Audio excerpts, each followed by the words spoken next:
আসসালামু আলাইকুম দর্শক, আমন্ত্রণ জানাচ্ছি beyond border sports presents dugout dialogue powered by rabbit hole BD. Noakhali versus ঢাকার একটা ম্যাচ আমরা দেখলাম, যেখানে নোয়াখালী তাদের দ্বিতীয় ম্যাচে দ্বিতীয় জয় পেয়েছে এবং আমরা দেখেছি নোয়াখালীর একটা ইমপ্রেসিভ পারফরমেন্স। আমরা এই পারফরমেন্সের খুঁটিনাটি জানার জন্য যেতে চাই সার্টিফাইড পারফরমেন্স অ্যানালিস্ট আমিরুজ্জামান প্রতীক ভাইয়ের কাছে।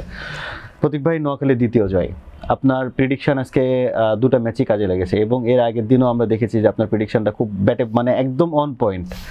ভিতরের খবর কিভাবে আসে আবার জানতে চাই।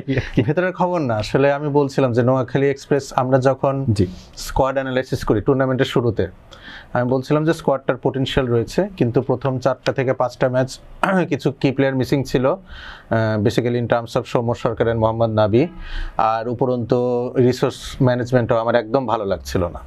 তো দিন যত গিয়েছে একটু মানে পরিপক্কতার ছাপ বা স্বাক্ষর রেখেছেন টিম ম্যানেজমেন্ট এবং তার ফলাফলটা কিন্তু এসেছে। তো বিষয় আসলে এটাই, আমি যখনই তারা যে ম্যাচটা জয়লাভ করলো তার আগের ম্যাচে বলেছিলাম যে টিম কম্বিনেশন খেলাটা দেখে মনে হচ্ছে যে কিছুটা সেট হতে গিয়েছে এবং এটার ফলাফল পরের ম্যাচে এসেছে। এবং আজকের বিষয়টা কি দেখেন, এই ফ্র্যাঞ্চাইজি লিগগুলোতে না ওই মোমেন্টাম অনেক গুরুত্বপূর্ণ। আজকে নোয়াখালীর স্ট্রেংথের উপর বেস করে আমি যতটা না বলেছি তার থেকে বলেছি ঢাকা ক্যাপিটালসের অগোছানো অবস্থার পরিপ্রেক্ষিতে। আপনি আজকে তাদের খেলা দেখেন, কোনোভাবেই কখনোই তারা ম্যাচে ছিল না। তো বেসিক্যালি এইটা আন্দাজ করে আমার বলে যে নোয়াখালী এক্সপ্রেস তাদের দ্বিতীয় জয় পাচ্ছে। নোয়াখালীর আজকে যদিও আমরা দেখেছি 4 থেকে 5টা ক্যাচ মিস করতে, এবং আপনি বলছিলেন যে যদি নোয়াখালী এই ম্যাচটা আরো আর্লি ক্লোজ করতে পারতো, একটা রানের একটা যদি ডিফারেন্স থাকতো তাহলে হয়তো একটা চান্সেস থাকতো সবগুলো ম্যাচে যদি তারা জিতে, সিলেটের সবগুলো ম্যাচ হারার পরে হয়তো তাদের একটা সুযোগ থাকতো সুপার 4-এ যাওয়ার জন্য। সেক্ষেত্রে আমরা দেখেছি যে তারপরেও 4টা ক্যাচ মিস হওয়া, তারপরে টোটাল পারফরমেন্সেও কিন্তু আমার কাছে মনে হচ্ছে টিম স্পিডটা খুব ওপেনলি দেখা গেছে, যারা আমরা টিভি পর্দায় দেখেছি তাদের কাছেও কিন্তু মনে হয়েছে। এবং টোটালি যদি বলি যে নোয়াখালী অ্যাজ এ টিম আপনার কাছে এত ম্যাচ পরে এসে পরপর 2টা ম্যাচে আপনার কেমন লাগছে? ভালো, টুর্নামেন্টের সৌন্দর্য কিছুটা বৃদ্ধি পেল, যেটা মানে মনে হচ্ছে যে টুর্নামেন্টটা ম্লান হয়ে যাচ্ছে।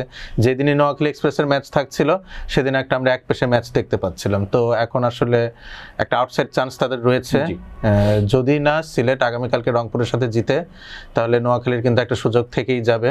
তো যখন লাস্ট স্পটটা প্লে অফের জন্য আপ ফর গ্র্যাবস এরকম একটা সিচুয়েশনে থাকবে, ততক্ষণ পর্যন্ত টুর্নামেন্টটাকে তো আপনার অ্যালাইভ মনে হবে। তো অবশ্যই ভালো লাগছে। জি, আমরা দর্শকদেরকে জানাতে চাই, প্রথমে ব্যাট করতে নেমে 184 রানে 7 উইকেট হারায়।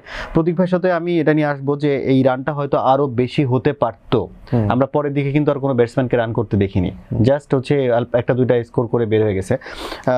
এছাড়া হচ্ছে ঢাকা জবাব দিতে নেমে 143 রানে 18 ওভার 2 বলে অল আউট হয়। এবং সেখানে যদি বলি যে নোয়াখালীর ইনিংসে সবচাইতে বড় যে জিনিসটা সেটা হচ্ছে ওপেনিং পার্টনারশিপ। সেখানে আমরা দেখছি 100+ একটা ওপেনিং পার্টনারশিপ, যেখানে হচ্ছে হাসান ইসাকিল, যিনি মোহাম্মদ নবীর সন্তান, উনি 60 বলে 92 রান করেছেন।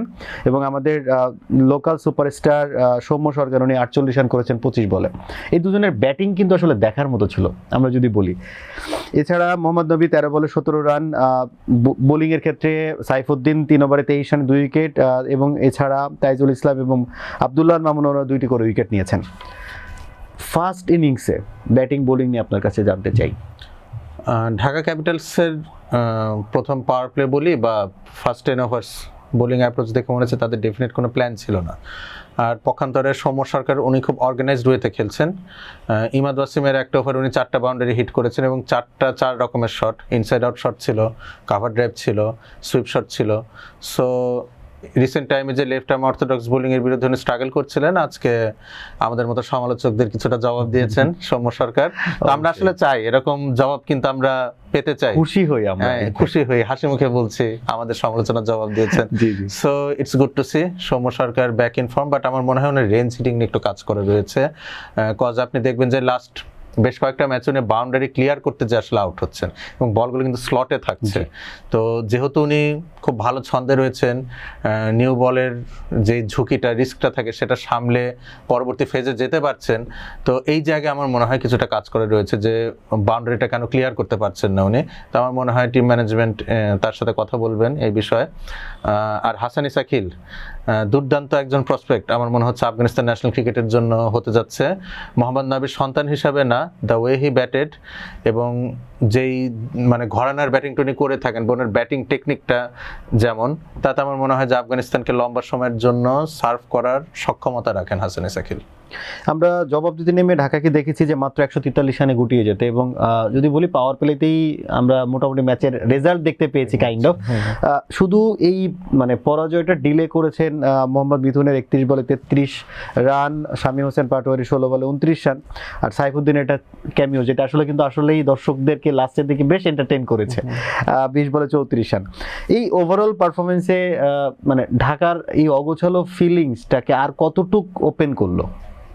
দেখেন, আমরা বলছি যে পাওয়ার প্লেতে ম্যাচটা শেষ হয়ে গিয়েছে, বাট নোয়াখালীর জন্য ম্যাচটা আসলে অনেক ইম্পর্টেন্ট ছিল ওই ফেজেও, কজ কিছু খুব বড় মার্জিনের ডিফিট ছিল তাদের টুর্নামেন্টের আগের ফেজে। তো আজকে যদি তারা ঢাকা ক্যাপিটালসকে খুব কম রানে আটকে দিতে পারতো, তাদের নেট রান রেটের যে ক্ষতিটা হয়েছে কিছুটা ক্ষতিপূরণ হয়তো হতে পারতো। তো আমার মনে হয় Noakhali Express despite winning this match they missed a chance, মানে if Sylhet Titans performs poor, সেই ক্ষেত্রে আসলে নোয়াখালী এক্সপ্রেস আজকে যদি কম রানে ঢাকাকে আটকাতে পারতো, একটা আউটসাইড চান্স থাকতে পারতো। এটা বোধহয় আজকে তারা শেষ সুযোগটা হাতছাড়া করলো।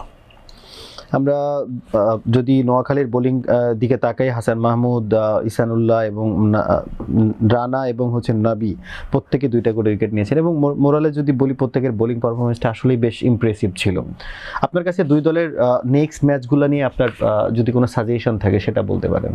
নোয়াখালী এক্সপ্রেসকে নিয়ে যেমন সাজেশন দিতাম, এখন আসলে ঢাকার জন্য বলতে হবে। আমাদের রাজধানী শহর, আমরা সবাই থাকি, কাজ করে নিজেদের জীবন চালাচ্ছে ঢাকা শহরে। So it's a matter of pride for Dhaka Capitals আসলে যে টুর্নামেন্টটা একটু ভালোভাবে যেন শেষ করা যায়। না হলে একটা ফ্র্যাঞ্চাইজি টুর্নামেন্ট আপনার ক্যাপিটাল সিটি এত খারাপ পারফর্ম করে যদি পয়েন্ট টেবিলে সবার শেষে শেষ করে, এটা একটু কেমন যেন দেখায় আর কি। তো আমার মনে হয় যে সকল কিছু ভুলে গিয়ে, সকল সমালোচনা ভুলে গিয়ে, প্রিভিয়াসলি যা হয়েছে বা অ্যান্টি কারাপশন ইউনিটের কিছু কার্যক্রমের সাথে একটা মন রেশারেশির ব্যাপার রয়েছে ঢাকা ক্যাপিটালসের, সব কিছু ভুলে গিয়ে লাস্ট যে ম্যাচগুলো রয়েছে আমার মনে হয় তারা একটু বেটার হতে পারফর্ম করবে, এবং আমরা যারা রাজধানীবাসী রয়েছি আমাদের মান সম্মান কিছুটা হলে রক্ষা করবে ঢাকা ক্যাপিটালস। আমি একবার শেষ পর্যায়ে আপনার কাছে জানতে চাই, সাইফুদ্দিন আমরা অলরাউন্ডার হিসাবে উনি কিন্তু টি-20 ওয়ার্ল্ড কাপে যাচ্ছেন, এছাড়া আমরা আরও কিছু ব্যাটসম্যান নিয়ে কথা বলতেছিলাম, যেমন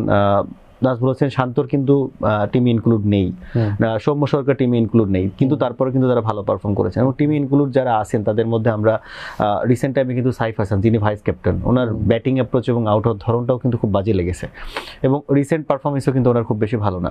এছাড়া যদি বলি তাহিদ হৃদয়ও কিন্তু খুব স্ট্রাগল করছেন, আজকে একটা ইনিংস দেখেছি। এর বাইরে যে যদি আমি কথা বলি সেক্ষেত্রে সাব্বির হোসেন কিংবা নাসির হোসেনের কথাও বলছিলাম, যে আপনি বারবার বলছিলেন যে সাব্বির হয়তো শেপে আসছে, কিন্তু আজকে ওনার টিমটা মানে 3বার লাইভ পাওয়ার পরে উনি যেভাবে আউটটা হলেন সেটাও খুব দৃষ্টিকটু। তো বাংলাদেশের যে ব্যাটসম্যানরা আসলে টি-20 ঘরানায় বাংলাদেশকে প্রেজেন্ট করতে পারেন, এদের মধ্যে থেকে আপনার কাছে কি মনে হয় যে তারা আসলে কোন জায়গাতে আটকে আছে? সত্যি কথা বলতে গেলে যদি আমি সাব্বির রহমান, নাসির হোসেন তাদের কথা বলতে চাই, এবং শামীম হোসেন পাটোয়ারি, ঢাকার আজকে খেলাটা দেখে মনে হয়েছে যে আসলে খেলতে আসার জন্য এসেছে তারা। আমি জানি না যে কোনো অ্যাপ্রোচ নেই টিমের ভেতরে কি অবস্থা বা বোঝাপড়া। আপনি শুনবেন যে নাজমুল হোসেন শান্ত রিসেন্টলি কিন্তু একটা প্রেস কনফারেন্সে বলেছেন যে আমরা বাইরে থেকে দেখে মনে হয় যে ওকে থাকি, আসলে অভিনয় করি আমরা, ভেতরে কিন্তু এতটা ইজি বিষয় না। তো যেমন ঘটনা ঘটেছে ঢাকা ক্যাপিটালসে, আমার মনে হয়েছে যে আজকে তাদের অ্যাপ্লিকেশনটাই ছিল না। সাব্বির রহমান যে ধরনের শটগুলো খেলেছেন বা মনে হচ্ছিল যে আউট হওয়ার চেষ্টা করছেন, এমন ব্যাটার আমি যতটুকু বিশ্বাস করি সাব্বির রহমান না। এখন আমরা যদি ন্যাশনাল সার্কিটের বাদ বাকি যে প্লেয়াররা রয়েছে, তানজিদ হাসান তামিমের কথাটা যদি বলতে চাই, নতুন বলের এগেইনস্ট উনি এখন খুবই ভয়াবহভাবে স্ট্রাগল করছেন। বিশেষ করে আজকে আকিব জাভেদের ডেলিভারিতে যে উনি এলবিডব্লিউ হলেন, লেফট আর্ম ফাস্ট বোলিং এগেইনস্টে কিন্তু যখন আমরা দেখি যে Tanzid Hasan Tamim out of form, উনি কিন্তু প্রায়শই লেগ বিফোরের ফাঁদে পড়ছেন। আমরা শাহিন শাহ আফ্রিদির ডেলিভারিতে ওয়ার্ল্ড কাপেও তাকে একইভাবে ডিসমিস করতে দেখেছি। তো উনি আসলে খুব অ্যাক্রস চলে যাচ্ছেন মানে খেলার শুরুতেই, এবং আসলে ফ্রন্ট ফুটটা এত সামনে চলে আসছে যে ব্যাট নেমে যাওয়ার আগে উনি আসলে লেগ বিফোরের ফাঁদে পড়ে যাচ্ছেন। তো তানজিদ হাসান তামিমের জন্য আমার মনে হয় এই জায়গাটা ওয়ার্কআউট করতে হবে। সাইফ হাসানের ক্ষেত্রে লেগ সাইডে যখন উনি ফ্লিক শটটা খেলতে যাচ্ছেন, ওনারও সেম সমস্যা, ফিট মুভমেন্টটা একদমই ঠিক থাকছে না। এখন তাহিদ হৃদয়ের ক্ষেত্রে কিন্তু উনি উতরানোর চেষ্টা করছেন, আজকে কিছু দারুণ এফোর্টলেস শট খেলেছেন। আই হোপ এটা উনি সাস্টেইন করবেন, আমরা সাস্টেইনেবিলিটিতে বিশ্বাস করি, একদিনে কাজ দেখালে হবে না, এটা নিয়মিত বেসিসে দেখাতে হবে। আপনি নাজমুল হোসেন শান্তর পারফরমেন্সটা দেখেন, পুরাটা টুর্নামেন্টে মাত্র 2টো ইনিংসে উনি 10-এর নিচে রানে আউট হয়েছেন, এর বাদে প্রায় প্রত্যেকটা ইনিংসেই উনি অ্যাবাভ 120 স্ট্রাইক রেটে ব্যাট করেছেন এবং প্রতি ইনিংসে 30-40 ঊর্ধ্ব রান করেছেন। তো এরকম পারফরমেন্স আসলে কাম্য, কিন্তু দুর্ভাগ্যজনক হলো সত্যি ন্যাশনাল স্কোয়াডে যারা রয়েছেন তারা কেউ করছেন না, করছেন যারা বাইরে রয়েছেন, in terms of Najmul Hossain Shanto, Soumya Sarkar. এখনো তো আসলে স্কোয়াডে তো চেঞ্জেস আনার সুযোগ রয়েছে, এটা এখন আসলে ওপর মহলের বিষয় যে কাদেরকে তারা সিলেক্ট করবেন, রাখবেন। ধন্যবাদ প্রতীক ভাই।